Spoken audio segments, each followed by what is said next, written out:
But the one thing I will caution and I will argue is that in order to, as a parent, in order to ensure that Ghana goes beyond aid, I will argue that we want to avoid custody battles. And the custody battles, we want to avoid other countries being in a custody battle between the West and Asia. And so our wish is to ensure that we get beyond aid, but there's no custody battles in place. And this is what we're going to explore further in this next, hopefully, 30 to 45 minutes. I will start off by, back to Yofi first. Yofi, I heard the president mention that in 1960, Ghana was the equivalent of Singapore, right, South Korea, and I believe Malaysia, where in the 1960, the income per capita was 450. Now in 2018, we do see that Singapore is around, I believe, 51,000. I believe South Korea is about 29,000, Malaysia is 10,000, and Ghana is just over 1,000. Right. So my question is, Ghana beyond aid, how do we bridge this gap? And based on all the discussion you had, especially in looking at the WISE, how do we use WISE as a way to bridge that gap? The question that hits every African, that this is a continent that has almost 25% of the world's resources, mineral resources. The continent that has 60% of the remaining arable land in the world. And by 2050, it will be a quarter of the world's population with the same demography of Ghana. 60% of that population is less than 35 years old. And yet our growth over the period has been stymied by quite a number of things. So we in Ghana deciding that, no, we can do much better. As a country that is rich in resources, relatively well educated, and having spearheaded the African political renaissance in the early to late 50s. We think that it's time again to elevate the discourse, to now spearhead the African economic renaissance. But we are starting from us with a Ghana Beyond Aid and using our resources in a very constructive way to gain access to the higher ends of the value chain. It is strategic, but as well as practical and pragmatic. And indeed, the only thing to do, because you can't share poverty, you can share wealth. So how do we create an environment where we can create wealth? By first harnessing our resources, but also creating that workable environment through reforms. And so we are looking at reforms to make us globally competitive. We are looking at our peers to see what they did and how we can do better than that. I mean, Singapore made certain choices, and they made the reforms to accompany those choices. Needless to say, they are where they are today. Ghana has made a significant choice of being a hub for West Africa. Now, West Africa is easily a 370 million market. So it's a bigger market, but we want Ghana to be the entry point. So we are creating these enclaves that would create opportunity for investors to look into Ghana, outward into West Africa. And so we are looking at a number of models. We understand the model of Singapore. We understand the model of Korea. We understand the model of Mauritius. We understand the model of Rwanda. We understand the model of Georgia. Now, these are some of the fastest growing economies in the world. But indeed, Ghana has joined that league by jumping from a growth rate of 3.7 to one of 8.5 and making sure that we have irreversibility and sustainability in that plan. So I think that, yes, it's good to remind ourselves every time where we were at independence. But that was 61 years ago. We do not have any excuse at being just over $1,000. Indeed, after rebasing, we are 1,209. So we made one step forward. We are looking at elevating it further up. Because the only way we can create comfort for our people, and we keep saying, is that first of all, let's create an environment where we can create businesses. Because the more businesses we have, the more we can employ people. The more we employ people, the more we can create the wealth of our people. The more jobs that there are, the more people can then afford good health, good education, get their kids to school, and good nutrition. Because those are very important. Now, secondly, the plan is to integrate all our reforms and all our strategic plans into the SDGs, the Sustainable Development Goals, because that is where humanity is going to, and that is where we want to be. We just not develop because of development's sake, but try to achieve certain laid down targets that are very instrumental in the wealth of the globe and humanity. So we are sticking to those as well as part. And indeed, our president is the co-chair of a group of eminent people for the achievement of the SDGs. So it's just natural that we should go there. But it just resonates so well. And the Ghana Beyond Aid is a good reflection of where we've come from and where we are going. Because if you look at Singapore, they also decided that how do we look inwards to grow our economy? And so we think that we have a good template, we have a great plan, and now we are looking for partners who will be proud at the end to say that I was there when it happened. And those are the investors. Thank you. Thank you. One of the key, obviously, sectors is agri in general. And Rahul, I know you used to be in Olam, and now you're Ecom. Can you just share with us, how do you see things on the ground? And in exploring Africa, why do you think you're bullish in Ghana? And what do you see as the prospects going forward? Ecom's a 170-year-old family company. And we are investors in what we call the three Cinderellas of commodities: cocoa, coffee, and cotton. And we are globally renowned across the world for that. In Ghana, we have been in existence for the last 18 years, starting in 2000 with the first President Kufuor administration. We're probably one of the largest agriculture companies in Ghana right now. We employ almost 7,500 people on the ground, going all the way back to the farms, operating in almost 6,000 villages, the 10 regions across the country. We are also the largest counterparty to Ghana Cocoa Board on the other side, which means that we buy the cocoa which Ghana Cocoa Board exports.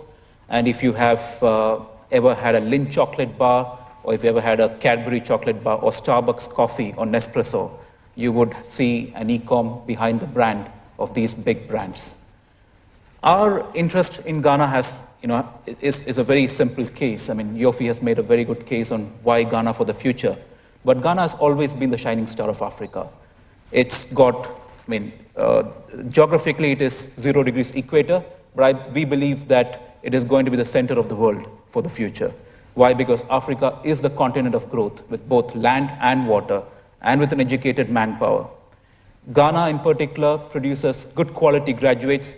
We are one of the largest recruiters of young graduates from the universities, recruiting almost 100 people in sectors like agronomy, data analytics, technology development, and even agriculture itself has changed. Agriculture in the olden days used to be about trading. It used to be a transactional relationship. Today, just like Ghana is expecting investors to have a long-term relationship, agriculture and our intent in Ghana is long-term. And to have a long-term relationship, you need to work with local partners. On the ground, today, we have Ghanaian entrepreneurs who actually process cocoa on the ground. We are one of the largest customers for these Ghanaian entrepreneurs. We provide them financing, we provide them access to knowledge, technological know-how on how to process better. Actually, this is not good enough an exposure for us. We want to actually expose ourselves even more to Ghana. We have been in talks with the government to actually increase agro-processing in the country. And we are looking at an investment between $50 and $100 million over the next 3 to 4 years into this country. And that shows how much committed we are to the country. And if you want to look at a great relationship, it has to be a long-term relationship, not a transactional relationship. Thank you. And by the way, I'm going to make this interactive, so as I ask the questions, I'll be coming to the audience to take some questions as well. So if we can try and get the mics ready, just after I finish. Back to you, Ray. Clearly, in the banking sector plays a significant role in moving Ghana beyond aid, and you run one of the largest banks in Ghana. Can you just give us a sense around, from your point of view, the contribution that GCB makes when relative to trying to grow the economy? Thank you, Peter. I think the Vice President said everything. In 20 months, look at what the government has done in terms of getting ready for Ghana Beyond Aid. It means that we as a bank have to be in a hurry. We have to realign ourselves with what is going on. because definitely with all these interventions, it's going to affect the way people do business. And we thrive on financial intermediation. So our focus is on getting ourselves aligned to the changes which are coming and making sure that we can take advantage of bringing investors and our people together. You know, for example, in the 1D1F initiative, like Rahul says, agro-processing is very, very key. And we are working, you know, very closely with a lot of people who are investing in the sector, people who want to do business, and we are not only throwing money at them. We are talking in terms of business advisory, trying to bring the best in the world to make sure that it is sustainable going forward. In terms of mobile banking, you heard the Vice President talk about the payment system and that Ghana is at the cutting edge of that payment system. We have to make sure that we are part of that story. We have to leapfrog the competition as it is and reach out for the next light. Talking in terms of supporting various industries, we are collaborating with several companies from around the world, and we are due pretty soon to come up with initiatives which will not only support investment in Ghana, but bolster what our people can do as well. My question to you is that as an investor, the one thing you look at is a long-term view around any country. And the fact that the policies that we're putting in place, whether it's economic, social, whatever, can withstand different political parties. How do we ensure that some of the things that we're putting in place is not seen as just for the MPP and then the next government, hopefully no other government comes in, but let's just assume that something changes, that it goes beyond that and it's more sustainable going forward? Well, thank you very much for a very interesting question. I think that you earlier said that we had been focusing on the macroeconomics of it, but I think it's really at the core of all the problems that we have had in Ghana since, the 80s. The instability in the country, it's right at the heart of the development problem that we have had. So it's important that we focus on the macro and the stability. And it has to do with the fiscal policy. And if you look at what has happened over the last 20 months or 22 months or so, the focus has been on the budget and trying to bring the budget balance, down. And you'll see that the deficit that the government inherited was over 9%, and in 2 years, this has been slashed by nearly 50%. And the Vice President announced what they intend to do. The intention is to come up with a law which would cap the fiscal deficit at 5%. He also mentioned the setting up of the Fiscal Council that would be advising the government on fiscal issues. This type of legislation, hopefully, would allow us to go over the political cycles without seeing the type of fiscal slippages that we see that are associated with elections every 4 years. So I think those are very good initiatives that the government is putting forward and should address the point that you are raising. Thank you. It's like laying a railway track that is going forward, not backwards. And so for us, sustainability and irreversibility are key, not because of government, but because of Ghana. And I will tell you that I think the current government has been remarkable in virtually changing the landscape of Ghana in 20 months. Most economists will tell you that it's difficult to create a macroeconomic stability and at the same time have growth. So through fiscal consolidation and discipline, we've managed to bring some semblance of stability within the macro, very well managed. At the same time, the country was able to grow from 3.6% GDP growth to 8.5%. And at the same time, we were able to institute some of our social initiatives which are purely transformational. And I'll just give you a few to tell you how serious government is about this. For example, the free SHS program in its first year of implementation got 90,000 more kids to school. This year, through a double track system, we have 181,000 kids, additional kids going to school. Now, just tell me what is going to happen in 5 years. But look at it in the past, before this program. 100,000 kids were thrown off the education grid because they couldn't continue, either because they didn't have money to go to school, or when they didn't pass the exam, they were left at the junior high school level. So can you imagine 100,000 kids thrown off the education ladder every year, 100,000 at the ages of 14, with no recourse to any further education? The kind of society you have in 10 years from that is just one that you don't want to conceive. But with the free SHS, now we are seeing kids go to school. We are going to create a cadre of young people who will be prepared for the future. And in the medium term, you'd see that the minimum level of education of the average Ghanaian will be high school education. That is phenomenal, and that is one of the factors that elevated countries like Singapore and Korea to where they are. But I also need to just point out a few more to you. We have, and the Vice President had mentioned it, we have set a course of digitizing the economy, and that means a lot of things. And one of the phenomenal things in that growth paradigm is fintech.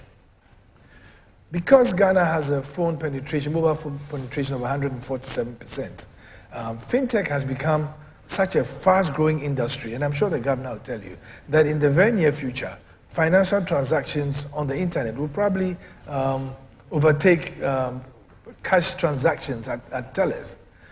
In fact, a company that started in Ghana last year doing small loans to people, a few weeks ago signed on its millionth customer in just 9 months of operation.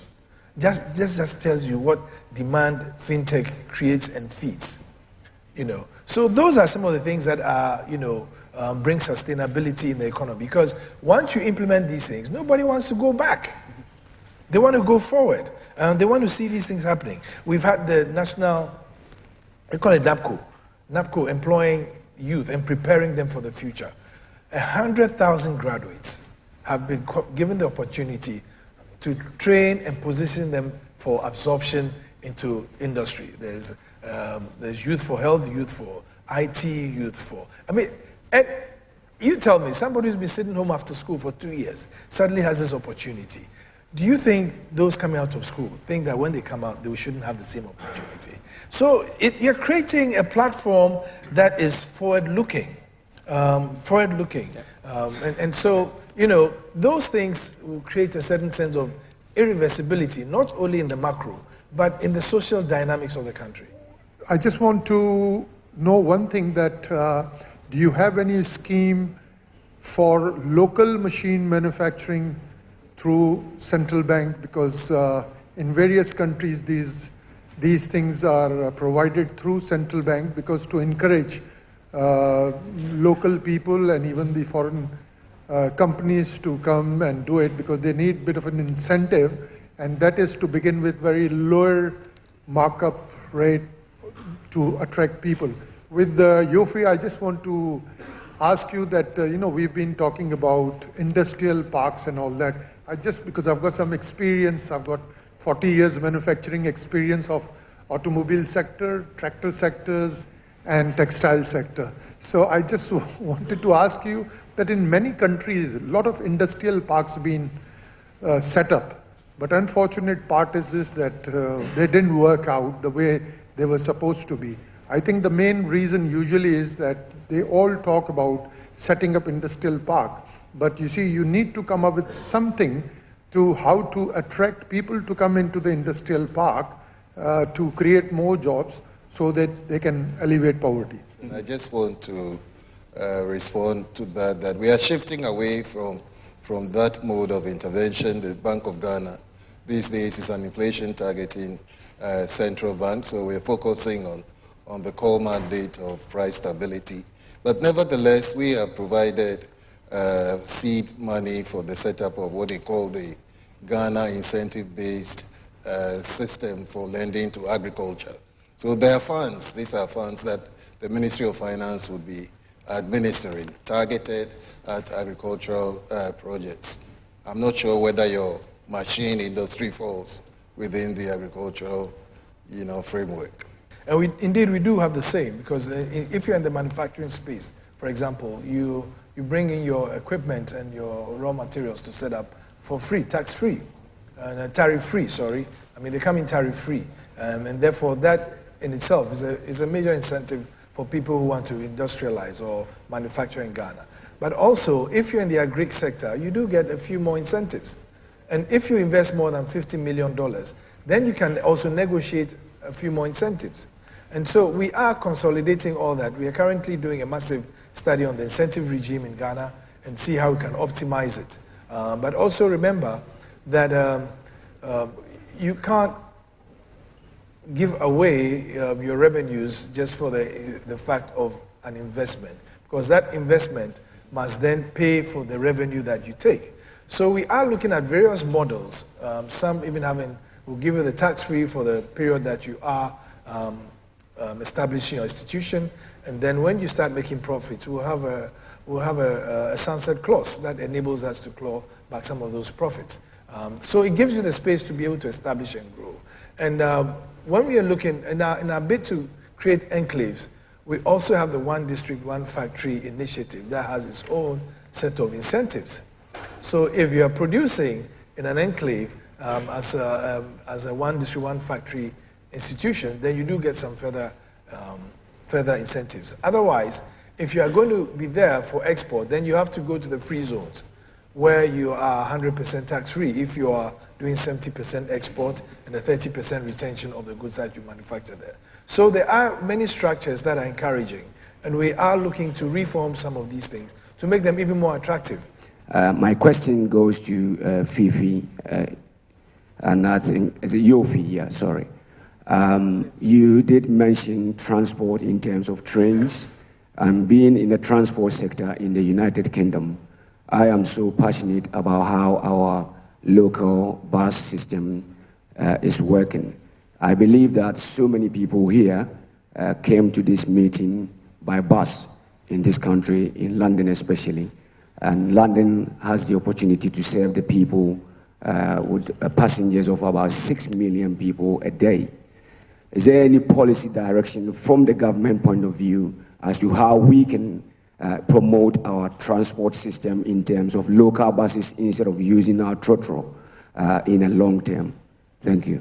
I did mention when I was speaking that we are looking at the integrated transport system, and that's part of the transport policy. But it goes beyond that. And I did also mention that we are speaking with British Leyland because we want to assemble buses in Ghana. It's all part of making sure that our urban areas have a constructive and dynamic public transport platform. So in addition to that, we are currently looking at the Accra Metro and the Kumasi Metro, which would also add to public transportation. And I know how important the tube has been to London. We are trying to do ours, except that the planning of Accra many years ago makes it difficult to do an underground. So we are doing the SkyTrain local metro. Integrated with that will be a local bus that has been discussed over the years. And so we do have a comprehensive transport, human transport and haulage direction integrated into the transport policy. And I'll be happy to share some of the constructs in there with you. But rest assured that the Ghana you see today will not be the Ghana you see in 5 years to 10 years. It will be a totally different Ghana where the interaction between the citizenry, government, and the society will be much, much enhanced because of some of these policies. In terms of human capital, I mean, we heard about the free HSS and so forth. I just want to hear from your side, in the private sector, where you think you are in terms of hiring talent, because economy that can grow can only depend on its own local talent to be able to move things forward rather than bring a lot of foreign talent. So can you just give me a sense around the investment in talent on the ground, and based on the companies that you're running, how are you seeing that? Is it a challenge, or do you see there's more of things that there's no issues there?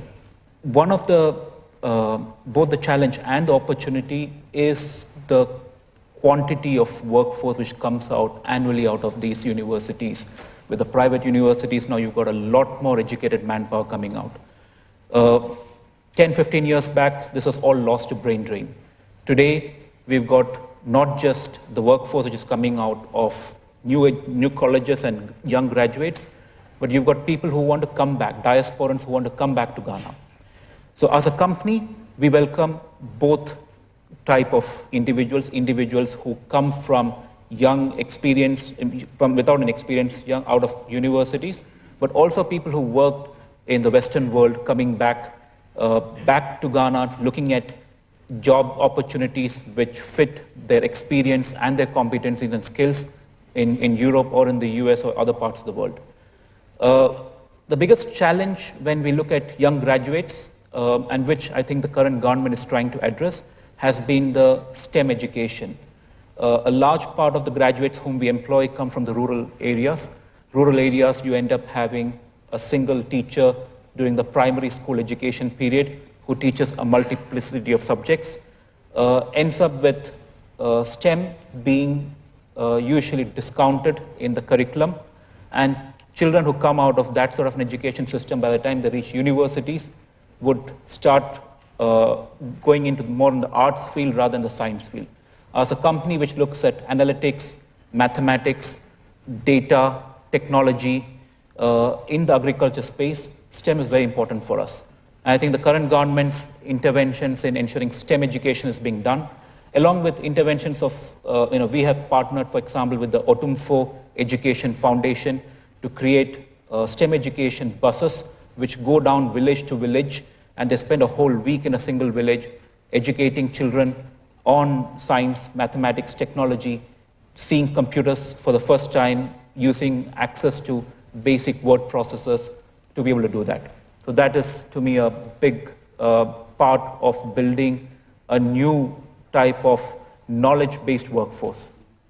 Thank you, Rahul. I believe you've spoken in part for me, because I think that the human capital available in Ghana is excellent.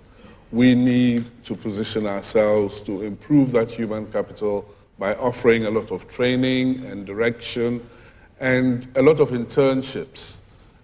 For example, when we employ national service personnel, at the end of a year, we have to shed most of them, but we are putting a policy in place to retain the best talent of the crop. We also have a footprint all over the country, which helps us to meet the people at their point of need. So we need to have a workforce which is fully engaged and able to sell our products and talk to our people about what it is that the bank can offer them. You heard Yofi speak eloquently about fintech and what it's doing in the financial services sector. You heard the Vice President speak about mobile payments and so on. I mean, all these things mean that we need a very engaged and nimble workforce to deal with these things. Like I said earlier, when you have a government which is in a hurry, it means that you have to respond very, very timeously. Otherwise, other people will eat your bacon. The second initiative is one that the Vice President is very dear about, is connecting the country on a platform, a digital platform, where kids in every corner will be taught using tablets and tablets, so that they have the same level of tutelage and education as somebody in the urban areas. He went to Silicon Valley, and the finance minister and myself went to Silicon Valley. We spoke to Khan Academy extensively. We spoke to Facebook extensively, and they all want to partner this. We also have Huawei doing the Smart City project, which integrates all these things. And just my friend on the transport side, there's a collaboration between our mass metro company and the state transport company, and they're importing 400 new buses to augment the public transport system as we have. Okay. Good afternoon. My question's more around the banking sector. So I work in risk intelligence, and I know that Yofi mentioned that Ghana is becoming more open and transparent. Now, in order for the UK to want to invest in Ghana, there has to be more transparency because due diligence must be performed. How are you going about making Ghana more transparent and more open i.e. open source intelligence, so investors in the UK would want to invest in Ghana? The Vice President did mention that we are fast digitalizing the economy. And two of the developments in that sector is the National ID project, where everybody is going to be biometrically registered in Ghana. So we have your records. And secondly is the new should I say, digital addressing system, where every 5 by 5 meter block in Ghana has a digital address. So you can locate people, you can identify them, but the national ID is an integrated system that attaches a lot of things to your ID, your social security, your utilities and all that. So that will definitely accelerate due diligence on people. We currently just have one, should I say, I wouldn't call it a rating agency, one credit bureau that is operating, which is a private credit bureau. But I believe with the digitalization project, you're going to have a lot more depth and up to real-time online data on people. The national ID is going to be linked to the police, it's going to be linked to immigration, it's going to be linked to the health, your birth and death registry, and social security. So that would help you better improve transparency and access to information on clients.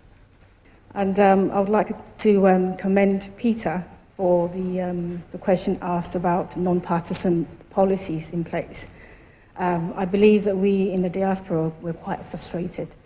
A lot of things happen when government come into power, and then when they leave, there is no continuity. So my question is, you've talked about some of the measures that are put into place in terms of councils being put into place. What other legal frameworks can be put into place so that we, the diasporans, know that whoever comes into power the next time can be held accountable for some of the things that are left behind and the continuity of those things? That's one question. The other question is about this NABCO initiative, which is, I commend that very much. You have Ghanaians in the world, the diaspora, with huge amount of knowledge. And you talked about the digital project. How are you making sure that such knowledge is being put into use? Even though we're not in the country, how are you tapping into the wealth of knowledge of professionals? I know Peter very well. I mean, the amount of people in the diaspora. How are you making sure that you're bridging the gap between what you're doing with the current university graduates and those who are out here, be it on a voluntary basis, that we can take something back to the students back home?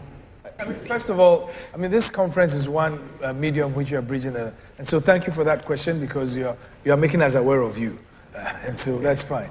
But because of the importance of the diaspora, with what they bring to a nation's development, in the government there is actually an office of the diaspora situated right at the presidency that is going to help. And I must say, the current government actually had 24 from the diaspora employed in government who joined the government, which was very significant.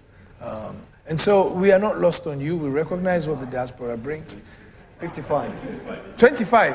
Oh, 55. Well, I mentioned 24 from the UK and 55 from the global diaspora universe. So that tells you right away that you are not lost on us. Now, on irreversibility of what the government is doing now, there are quite a number of institutionalized policies.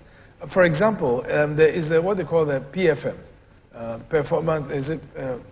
Public Financial Management Law, where if me, as head of GIPC, I spend money, for example, that I'm not or the Auditor General feels is not in the right legal frame, it will be disallowed.